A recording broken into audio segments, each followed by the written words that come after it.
Right, good evening, everybody. How are we all doing? Nice balmy evening we have here. What a weird weather day. Classic Chicago, right? Might as well have snowed this afternoon. That would have been like all the seasons in Chicago. Well, welcome. Thanks for joining us in person. For those of you that are here, thanks for you that are here on Zoom. Good to see you from wherever we are finding you on Zoom. I'm Dan Miller, one of the post-secondary counselors in the College Career Center, but I'll let my co-presenters introduce themselves. I'm Sarah Hansen, the second post-secondary counselor, and I work with the students who have counselors on the east side, and Dan works with students on the west side.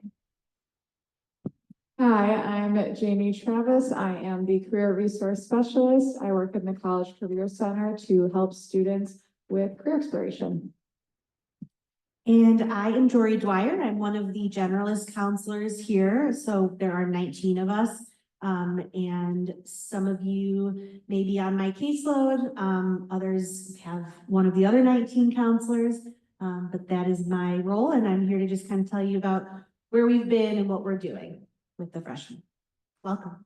All right. Well, again, thank you for those who came out this evening. We appreciate it. A couple of housekeeping notes for everybody. So obviously we're here in person with you guys, and we're very grateful for that. Also for anyone who's on Zoom. We are recording tonight's presentation on Zoom, and we're hoping to share it with our schools communications team tomorrow. Usually we say within a week of the event, we'll publish it. Usually they're very expedient, so it'll be available for you guys with our slides as well. So if you want to look over the slides, you want to have access to it, you don't have to take pictures of everything, you'll have access to all of our information. We won't be obviously on the Q&A, but Ms. Hilly's in the back. I think she'll try to respond to some messages if there are any in the Q&A. And I think those are our housekeeping notes. All right, so let's get to our agenda. So as Ms. Dwyer just kind of shared, we're going to kind of talk about you guys as freshmen and some highlights throughout the year. We're going to kind of go over some of the things, some of the opportunities we've had to engage with freshmen in our roles within the College Career Center and as counselors.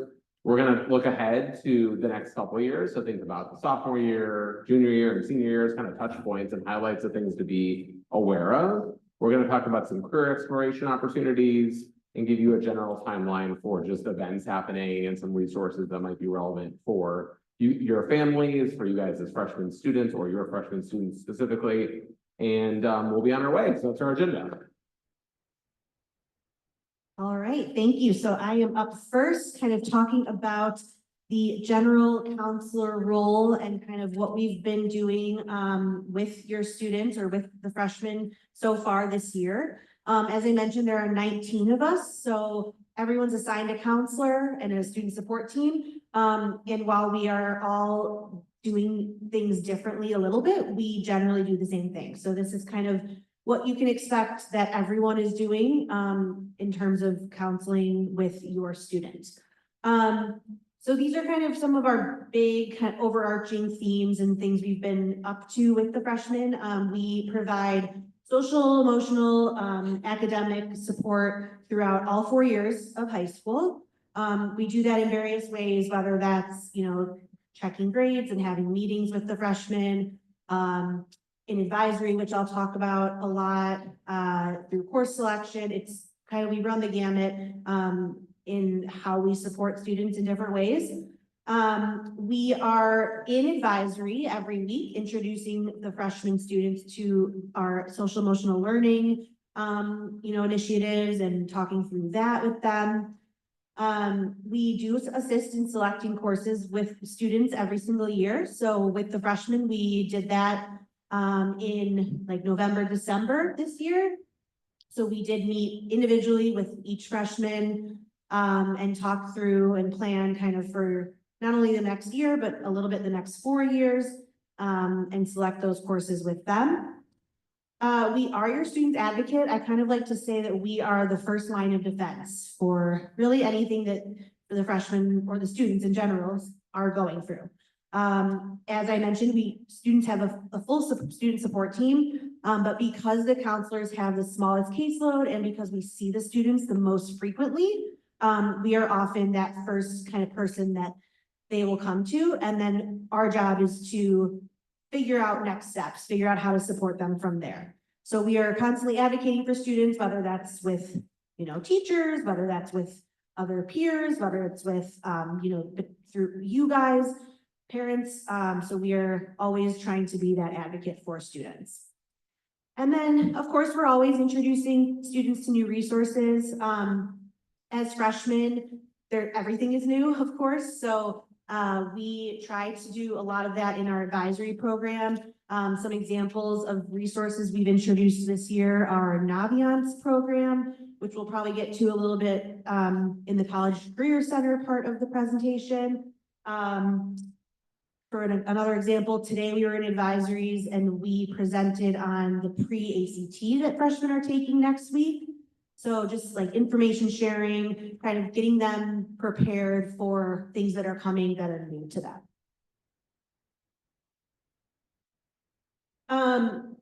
So Counselor Day and Advisory, I've mentioned a few times, that is every Wednesday. So your students can pretty much guarantee that most Wednesdays, unless something comes up or it's a testing day or something, they will be seeing their counselor in advisory, which is half their lunch period. We do different activities with the freshmen at that time, depending on the time of year. It looks a little bit different. During course selection season, we do a lot of talking about courses.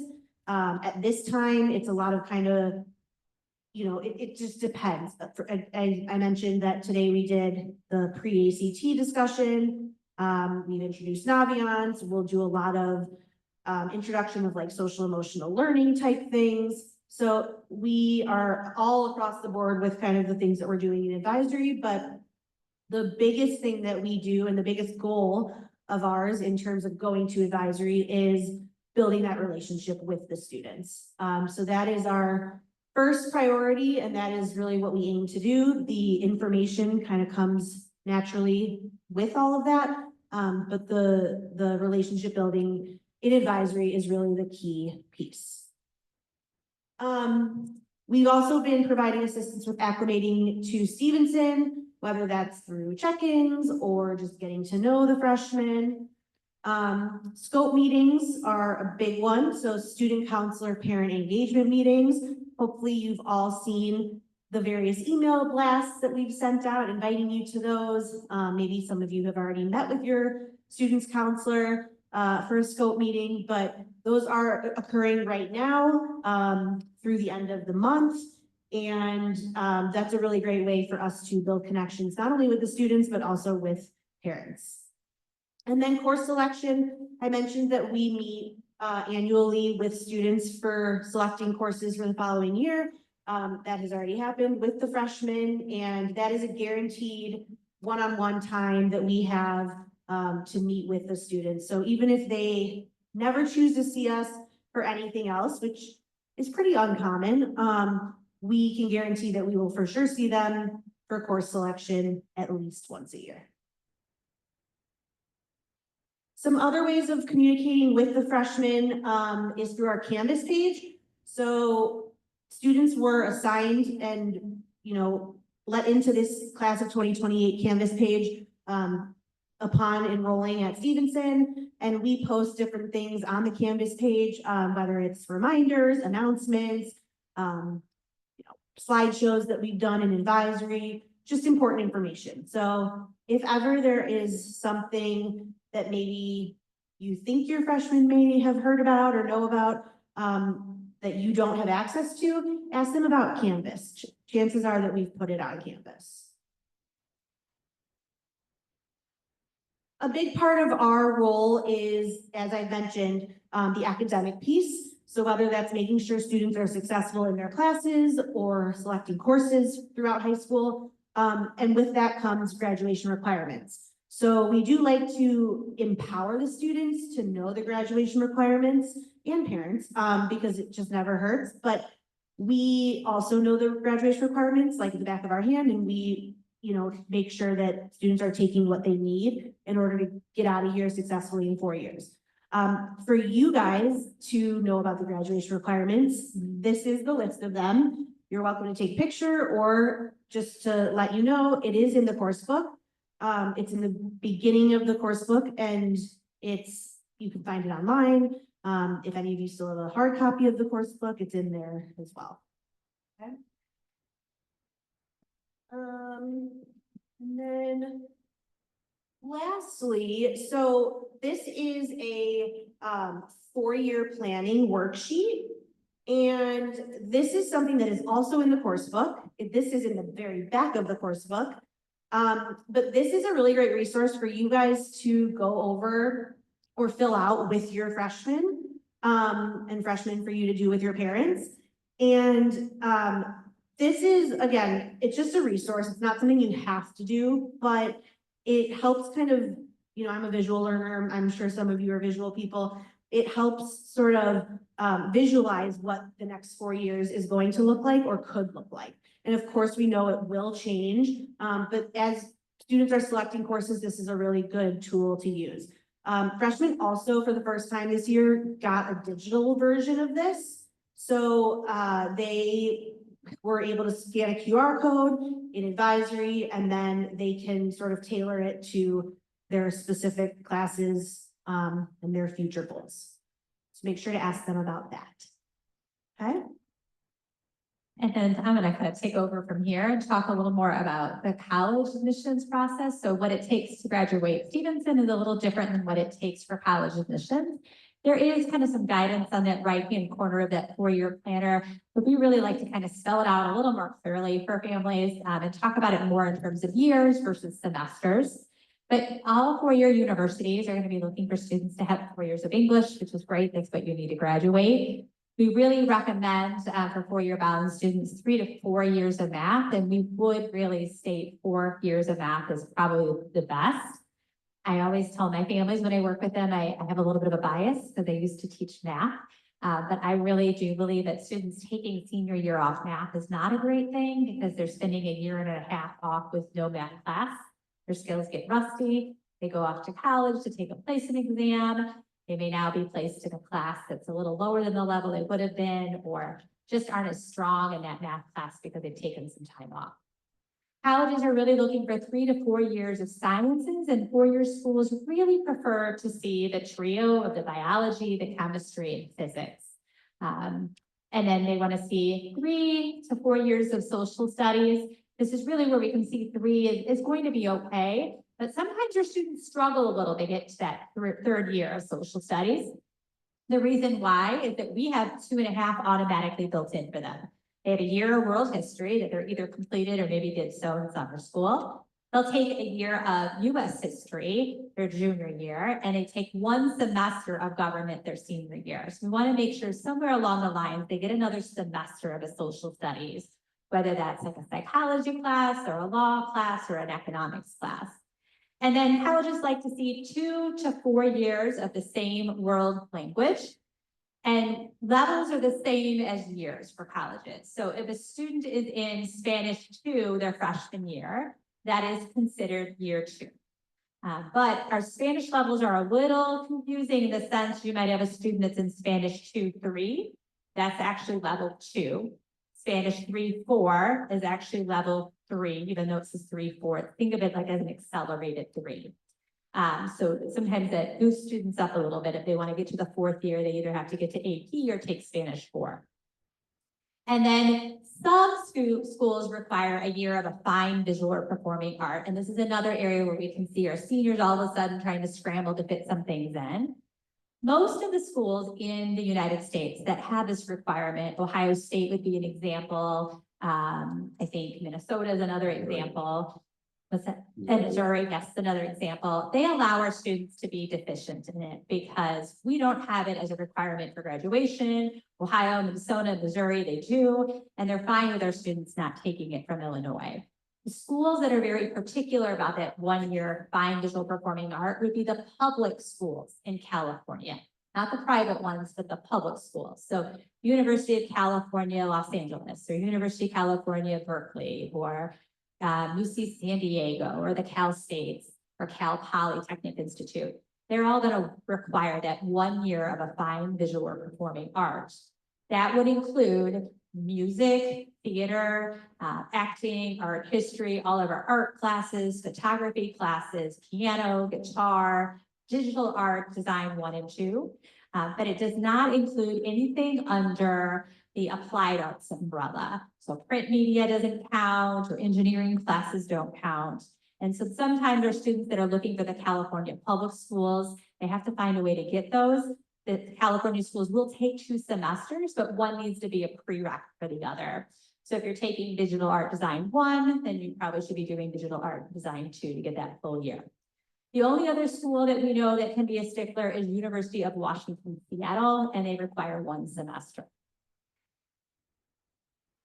Our goal for students is we talk often with our students as counselors, as post-secondary counselors, is to strike a balance in their academics. Too often we see students feel like they need to take every AP under the sun, and they jump into all of these AP courses, often their junior year, and they get overwhelmed and they don't do well in those courses.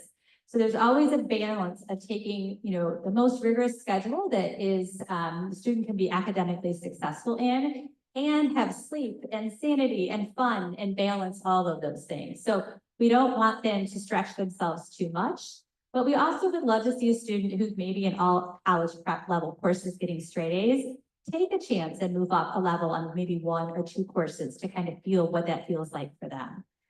Colleges will focus particularly closely on core academics that support the major that your child is looking at. So if they're looking at engineering or computer science, they focus more closely on math and science classes. Business, they're looking at math and English courses. STEM maybe, or the medical might be more of the life sciences and math. So definitely kind of looking in those areas, but they do look overall. Your teachers are a great resource to help you kind of gauge, gosh, am I ready to maybe move up a level, or is this level good? Or maybe do I look at leveling down in one of these areas, and this might be too much, and what are my options for the future? And counselors can certainly help with that as well.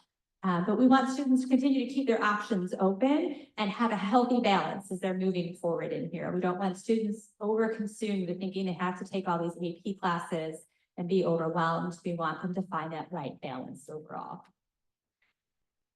In the spirit of talking about classes, we thought it might be helpful to show you a copy of the Stevenson transcript and kind of show you a longer or more longitudinal view of what a student's transcript will look like over the course of a couple of years. So a couple things to highlight here. So at the very, very top, which is probably hard to see if you're in the back, we listed a copy of the students' cumulative weighted and unweighted GPAs, which we'll talk about in a moment. Underneath, it says each school year. So the top section says the 22-23 school year, term 1 and term 2. And the actual transcript lists the names of each individual course that a student will take, attempt, and hopefully earn credit for, along with the final semester grade. This is always a little confusing for some families, particularly freshman families. If you haven't had older students go through Stevenson yet, only the semester grade is actually listed on the transcript. Any growth grades you might be seeing in the IRC, or progress grades in Infinite Campus, those are not listed on the actual transcript. This is the final semester grade. And then the credit that is earned from that particular course. And then under each individual sort of section is the actual GPA, both the weighted and the unweighted, for that individual semester. So that's kind of, that sort of block repeats itself semester by semester. This is a current junior student, I believe. So you see the 22-23 school year, the 23-24 school year, terms 1 and 2, and then we have the 24-25 school year. So cumulative weighted GPA at the very top, the weighted incorporates any course that has a course that's accelerated or honors or AP. That will incorporate a higher GPA weight to the calculation. And then the unweighted is always going to be at a 4.0. It removes the rigor, any potential rigor of any courses. Everything's at a 4.0. And again, that grading scale is also in the course book that Mrs. Dwyer was talking about. So those are the main pieces with kind of what it looks like. We also wanted to show you another zoomed in look on our next slide of the last part of the transcript, because we just wanted to break it up, of courses in progress. So a student who's currently a student that's kind of continuing in our program will always have in progress courses. So for you guys as freshmen, this would be your second semester set of courses. When you complete the semester and roll into being a sophomore student, the in progress courses, of course, will be your first semester of your sophomore year. And then it just continues. Underneath that section will be a credit summary and kind of what Mrs. Dwyer was showing earlier with the graduation requirements, all the different sort of subsections that are required, what's been attempted and what's been earned, and then the total of those credits. I know those numbers might be hard to see, but this student has attempted 32.5 credits and earned 32.5 credits. This is an unofficial copy of the transcript. We just kind of want to sort of share those highlights with those two pieces.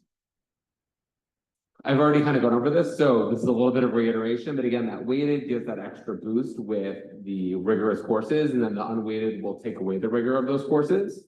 And as I mentioned before, you're going to see every semester's courses and grades listed for every semester. We do report out and publish both the weighted and unweighted GPA on a student's transcript.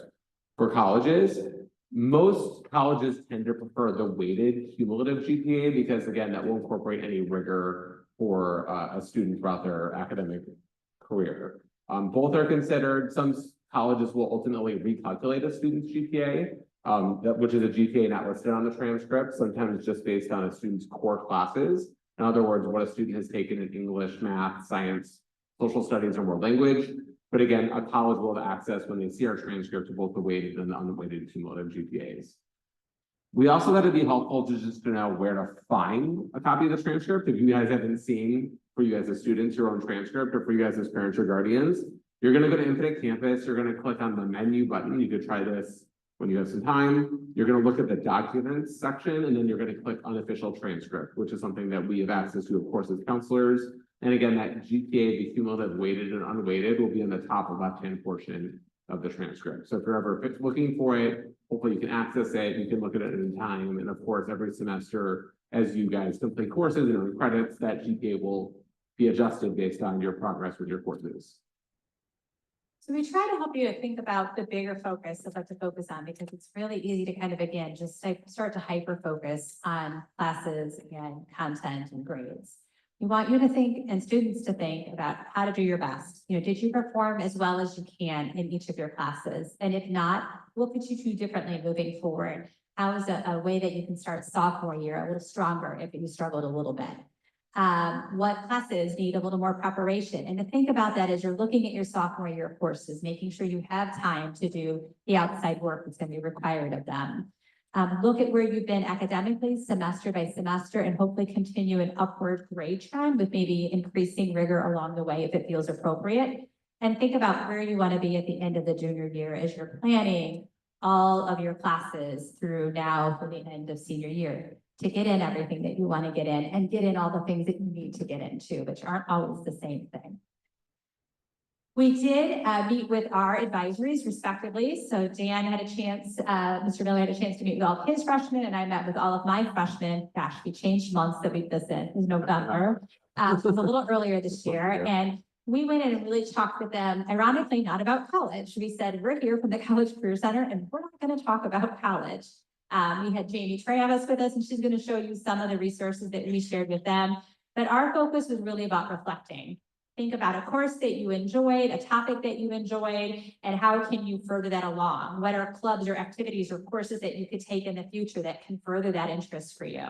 We also asked them about a club or an activity that they really enjoyed or something that they would like to start trying, and to take some safe risks in the process. I have a sophomore myself and a junior here. I'm still trying to convince my sophomore to join a club that one of her friends aren't in, to try one that she likes on her own, and to expand a little bit some leadership opportunities. So it's a constant conversation that we have with our students of like, it's okay to break out from your friends this year, try something new. I always promise her a Starbucks on the way in for every club that she tries.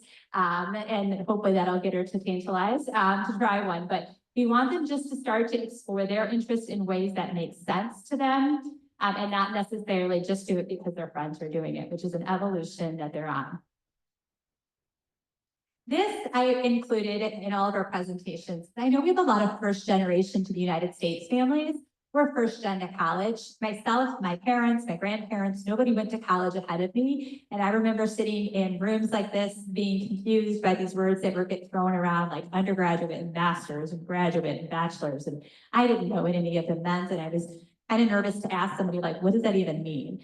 So we wanted to kind of just explain that post-secondary educational system briefly. So in green is that high school diploma that our students are working toward. In yellow is considered an undergraduate education. And that encompasses everything from a community college degree, which could be an associate's degree, which is a 2-year degree, or even certificates, which are briefer than that. and a bachelor's degree, which is typically 4 years going full-time. Our community colleges in the United States are meant to articulate nicely with our 4-year schools and have really come a long way in the past 10 to 20 years. In fact, our community colleges have a lot of guaranteed transfer programs now with colleges across the United States, where if they start at our local community college, which would be College of Lake County, they're guaranteed a pathway to the school into particular programs. As long as they take certain classes and earn those grades, they're guaranteed to segue for the second 2 years to earn that 4-year degree between the community college and the university. And we use the word university and college interchangeably in the United States. Graduate is everything in that darker gray. That includes a master's degree, which is usually 1 to 2 years more, professional degrees like medical, law, technology, and doctorates as well. And that is kind of the end kind of terminate degree there. I know in other countries you can start right away in medical school. That is not the case in the United States. Undergraduate is first and then you move on. We know a lot of our families do look into these direct admit medical programs, which we'll talk more about later on in the journey, but those are incredibly rare and going away really in the United States. Still me. Sorry, it is. I thought I was done. I kind of hit some of this already. 2-year community college, you get an associate's degree or certificate, and then you can transition to the 4-year. We talked about the 4-year. The military service is also an option. We support students going into direct enlistment. We do a military week here, which we just did in March. We also offer the ASVAB during the school day, which is the Armed Service Vocational Aptitude Battery Test, which is a test required for students that are enlisting. We also talk to students about ROTC programs and highlight that as well as the service academies and ROTC. If you're interested, it's a great way to explore how to pay for college and go into the service as an officer.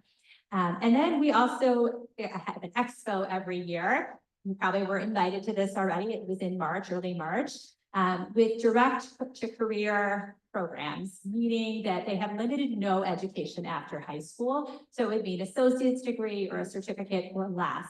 And those are a range of type of programs. I think everyone thinks of the traditional trades, plumbing and electrical, HVAC, but it also includes things like pharmacy tech and vet tech and real estate agent, cosmetology, and we work with different apprenticeship programs for business as well. So we highlight those every year, and if it's something, an option your student's interested in, keep an ear out for our programming. We tend to do that expo in March of every year.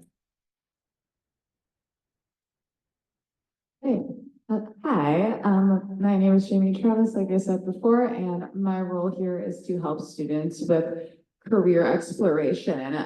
In just a minute, we're gonna do a live navigation through the site, but I just want to share a little bit about my role and my goals of when I work with students. So obviously freshman year, you are absolutely not expected to know what you want to do after high school, even sophomore, junior, senior year. It's absolutely okay if you're unsure about what your goals are and what you want to do after high school. My goals when I work with students are to give them information and connect them with resources and opportunities to help them learn about careers, what the different educational requirements are, what the day-to-day of careers look like, and just really giving them as much information as possible about their interests so they can go on and make informed decisions about their future career interests. So those are my goals. I mainly work with junior and senior students, but I do still see freshman and sophomore students. They're able to make appointments with me as well, and I'm going to talk a bit more specifically about the work I do in just a second. So we're going to start by doing a live navigation to the website. So we're going to go to Academics College Career Center. Then we're going to scroll on down and click the Career Exploration Program. And if you scroll down again, right there is how students can make an appointment with me. I'm always happy to just also make appointments via email if that's easier. Whatever works. Students can also come down to the College Career Center and ask to make an appointment with me as well. If you scroll on down here and click Career Resources, these are some good tools to just start taking a look at now. Naviance has really wonderful career exploration tools. I believe in advisory, students did a different career assessment and kind of explored naviance with careers there. Also, we're not gonna go through any of these specifically, but I suggest checking out the Illinois Pathways link and the Occupational Outlook Handbook. They both have really great information about different careers, salaries of careers, educational requirement, different job titles, and what different careers do. So check out this part of the website if you're interested in just learning more about different careers. There's a lot of great tools there. Then we're gonna scroll on up and we're gonna click Career Pathways. Then we're gonna scroll on down and we're going to click on the Career Pathway booklet on the right. So this is a really wonderful tool we have here at Stevenson. Those are the different career clusters. All that means are the different career groups. So careers fall under one of these career groups here. And what this booklet does is it groups all of our classes, clubs, extracurriculars by career group. So for example, if we look at the business management page, we can see there's all of the different related clubs relating to the field of business, different career resources, the recommended college path if you are interested in pursuing a degree in business. And then you can see course considerations and things like that. This is a really great tool to use alongside the course book. It's not a replacement for the course book, but something when you're looking at your classes, you can use alongside it to just try and make the really large course book and all the wonderful opportunities a little more narrowed and based on interest. So that is what that is. We're going to go back to the website and we're going to scroll up and we're going to click the Student Career Connection tab now. So when I meet with students, a lot of times we'll go through this part of the website. So I'm just going to really quickly touch on each one of these tabs. The first is part-time job opportunities. So this is acting as a job board, but we also do have every year around the middle of February, something called our summer job fair. If you click on career events, then if you scroll down, summer job fair, and then you can click on the downloads map.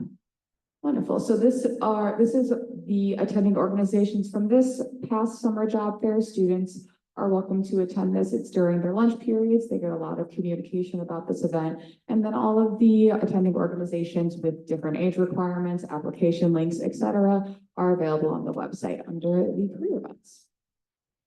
So other career events that exist, I plan a lot of career speakers, both via Zoom and in person.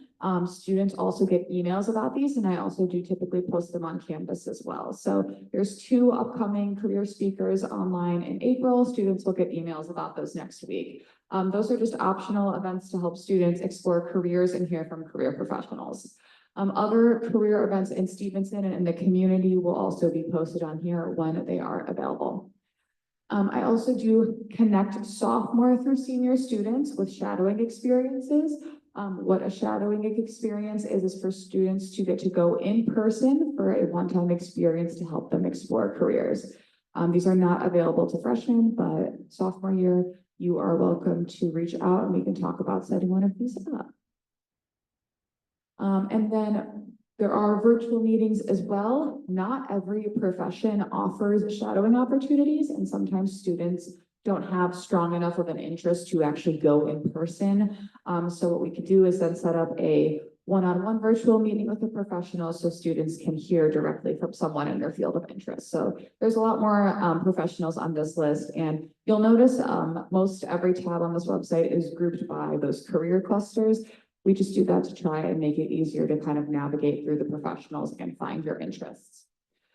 Under here are different internships and research opportunities. I know internships are a really popular request I get, and while it is wonderful to always seek different work-based learning and research and internship opportunities, just note that at the high school level, there is not an infinite amount of internship opportunities. They are a bit more limited. A lot of these will actually come at the college level or even post college level as well. But with that being said, this part of the website is, I try to keep everything under here free and local. Then you can see the opportunities are grouped by career area, and then there is a tab that says inactive. So once the deadlines pass for those opportunities, they get moved from this section to the inactive section. And my goal with that is so students can look and see what opportunities are to come for next school year. There is also a little bit of a delay with things being moved around because break just happened. So some of those need to be moved still, just to let you know. But then I also hope connect students with volunteer opportunities. Under here, there are a lot of opportunities, and we also do have all of our wonderful service clubs. Outside of participating in an internship or a research opportunity, there are many great ways to explore careers. You can get a part-time job, you can volunteer, you can join a club, you can do a sport.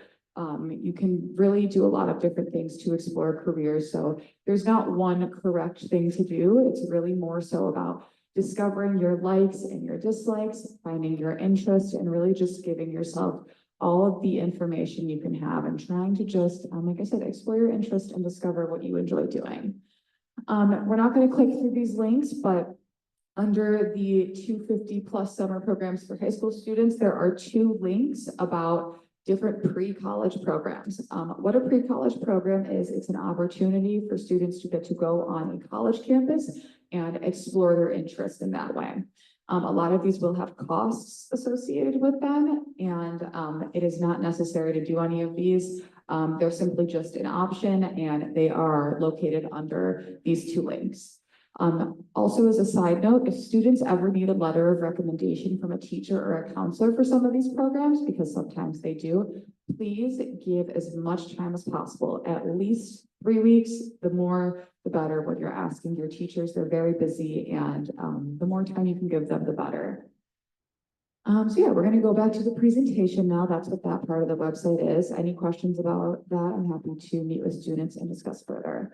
Some other ways I support students are through individual appointments, like I said. I also help students with resumes, so if a student ever needs a resume, general career exploration. So if a student has no idea what they want to do, we can kind of start from the scratch, or if they have an idea of what they want to do and they need a little help in learning a bit more about the career, we can go there as well.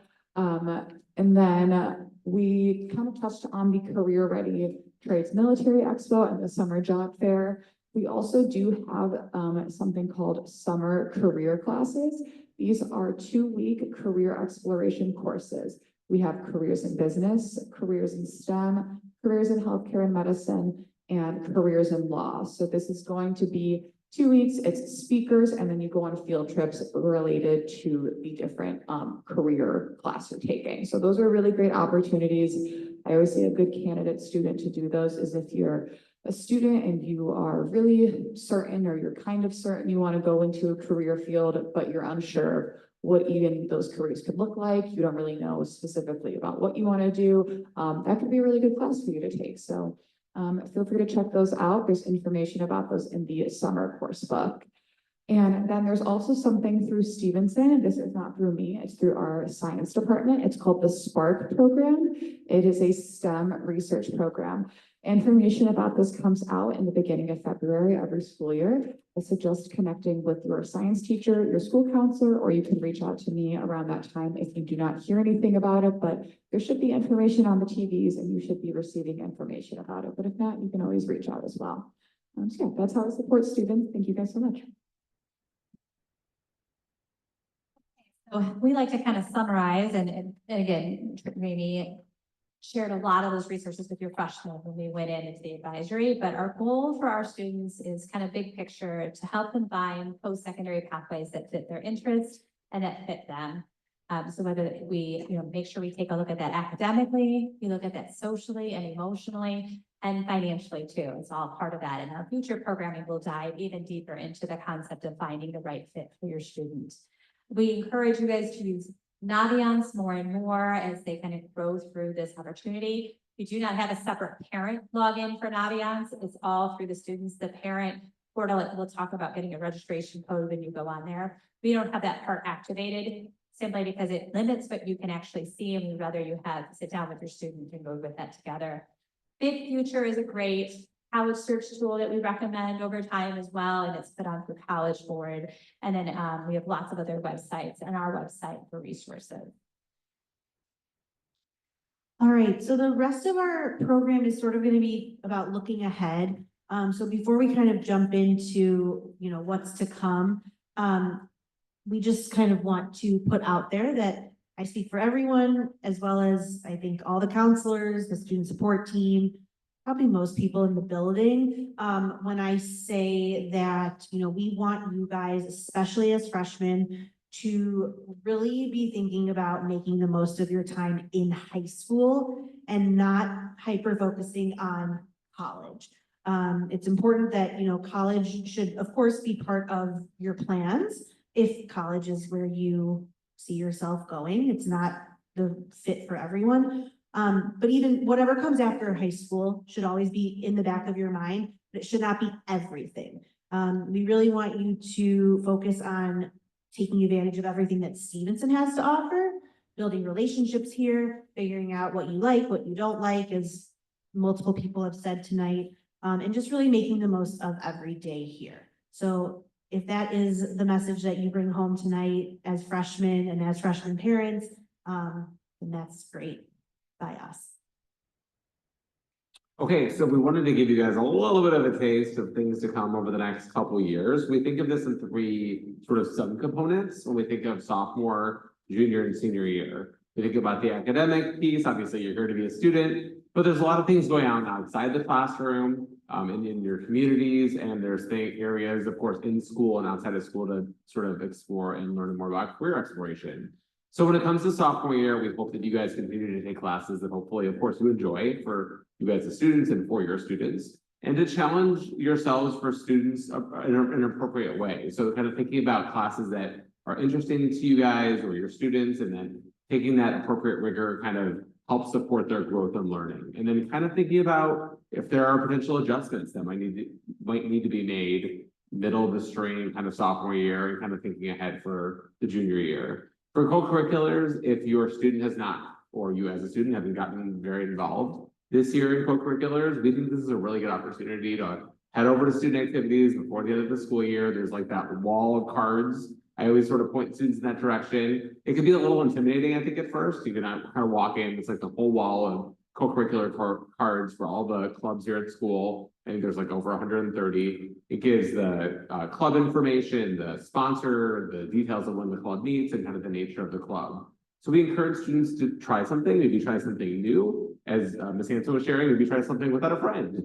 Do something that interests you, thinking about what do you actually want to do and spend your time doing. And if you're doing something as students that you guys aren't enjoying, maybe it's time to try to pick up something that is completely a new experience. And we actually talked about in our freshman advisory, and the FMPs modeled this. They all kind of shared, hey, I had this experience, whether it was a sport or a club or a community event.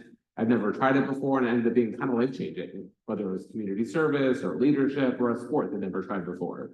And then career exploration, we have a lot of really good resources that we've shared between our website and Naviance. We also encourage students to talk to you guys within your own family, within friends, within your neighborhood, your community, to kind of understand like, hey, what do you do if you're in this profession? How did you get to be in your shoes today? How did you kind of build up your resume a little bit to get to this point? So we encourage those conversations to be happening sophomore year. Into junior year, and also the other thing I didn't mention is that, as Mrs. Dwyer shared, there's the freshman scope meetings happening right now. Those will continue for you guys as sophomore students and sophomore families in the spring of sophomore year. And then we pick up that process as juniors. That's what Ms. Hanson and I are pretty much doing all day, every day right now, is junior P-scope meetings. So that's going to be an opportunity where this coming, or the fall of a student's junior year, we're going to invite students to do a post-secondary scope meeting, which is kind of like a college counseling meeting with a student and at least one parent or guardian. And we're going to do those meetings in the middle of the junior year. We're going to ultimately use a worksheet that we're going to ask you guys to complete when we send it to you guys, to help us do some research on what your guys' preferences might be for whatever you're thinking about for after high school. So we're going to do a lot of research and compile a list of resources and potential colleges that might be a good fit, and kind of share those and talk about those at the P-scope meeting during junior year. with our juniors right now, they're preparing, maybe hopefully mentally a little bit, for next week is the ACT, the state graduation requirement. So that will be the requirement that you guys will do as juniors the spring of your junior year, about 2 years from now. And or taking an SAT exam at some point during junior year, potentially in the spring semester. And we want you to continue kind of talking about, or at least thinking about all the great resources that Ms. Travis shared with the career resource, classes in the summer, and all the career exploration opportunities that we have. We have quite a bit, as you can see. We just had to graze the surface tonight with all the great resources at school that are just online between the government that are really helpful for students. Into senior year, this is really far ahead. We want to give you like a little bit of a heads up of what's to come. We hope that when you guys become seniors, you're finalizing schools that really interest you, developing a short list of schools in the beginning of senior year. I know that feels like a long time away. You guys ultimately apply to college the fall of your senior year, kind of between like August and November of senior year. And then even putting this date on this slide was a little strange to write down this date, but you guys as students will commit to college, if you're looking to go to college, by May 1st, 2028. Just seemed odd to type that out, but that was true. That was the actual date that will be the deadline. It's the National Commitment Day, or the last date that colleges give students each year, May 1st. But again, for you guys, it's 2028, where you'll have to commit to going to college if that is your goal. As far as financial aid, we do an annual financial aid program, usually at the end of September, most years. The FAFSA, the pre-application for federal student aid, will open up October 1st. This is something not to really think too seriously about unless you have a student going to college next year. But if you guys as freshmen, you're always welcome to attend our program or watch our presentations that we record. There might be additional financial aid applications. One form is called the CSS profile, which is a more detailed financial aid form through the College Board. And there might be some college or university requirements and forms that you'll have to fill out, again, during the application process during senior year. And then when you become seniors in a couple of years, we want you to continue exploring those interests and kind of doing all the things you've been doing throughout sophomore and junior year, but hopefully in a deeper and more meaningful way, where you're kind of pointing on those interests, kind of making some tough decisions about, hey, I've been involved in maybe this club for a couple of years, or this sport, or this experience, and maybe you're realizing it's not for you, and you're changing and making some adjustments, and that's okay. Colleges actually appreciate when students reflect. We want you to be doing that throughout high school and making those tough decisions for yourself of saying, I want to spend my time doing this instead of that. And that's perfectly acceptable and quite normal. So we wanted just to let you know of a program that does exist out there for some of our families. It's called Stevenson to College, and this is a program that is supported by our foundation. It's actually separate from the high school. And it is a program that students get nominated for their sophomore year. And it's a 6-year program that helps students that are first done to college in the United States, maybe facing financially adversity, and it has some special requirements, but it pairs them with an adult mentor through the end of their senior year, and then matches them throughout their 4 years of college. So it's a great program that some of you may be invited to kind of explore a little bit more, but you can talk with your counselor if you feel like you might be a good fit for that program as well. We encourage you to connect with us. We have lots of ways that we try to share out our information. We put a lot of things in the Daily Digest and Canvas as well, announcements for students. We're on Instagram and YouTube and Facebook. Our YouTube channel has lots of great mini videos about topics that are super relevant. We try to keep those videos to 5 minutes or less. So it has everything to highly selected admissions, to scholarships, to how to build a list. So we definitely encourage you to check out our YouTube channel, and definitely taking a look at our First Gen series. If you are your student is the first in the family to navigate the U.S. undergraduate admissions process. And really anybody, we don't gatekeep at these events, but this is really a series to help families understand kind of some of the more beginning parts of the college admissions process and how it works in the United States for undergraduate admissions. So whether no one's attended college before you like me, or you're first in the family to navigate the U.S. undergraduate admissions process, this series is a great one to be a part of. We should have put the upcoming date on here that we have April 9th. April 9th, next week. There'll be more about it in the Daily Digest. It'll be an in-person event where the other 3 have had some form of Zoom. So the last time we wanted to bring people in together. We thank you guys for joining us. All of us take it as a total honor that you trust us to help your students in this journey. it's really neat to see them as freshmen and watch them grow all the way through the time that we're about to say goodbye to our seniors in 2 months and do this cycle all over again. But thank you guys so much for coming out, and thank you our Zoom families for Zooming in. I think we had something like over 200 families Zooming in tonight too. So thank you guys. Drive home safely. Good night.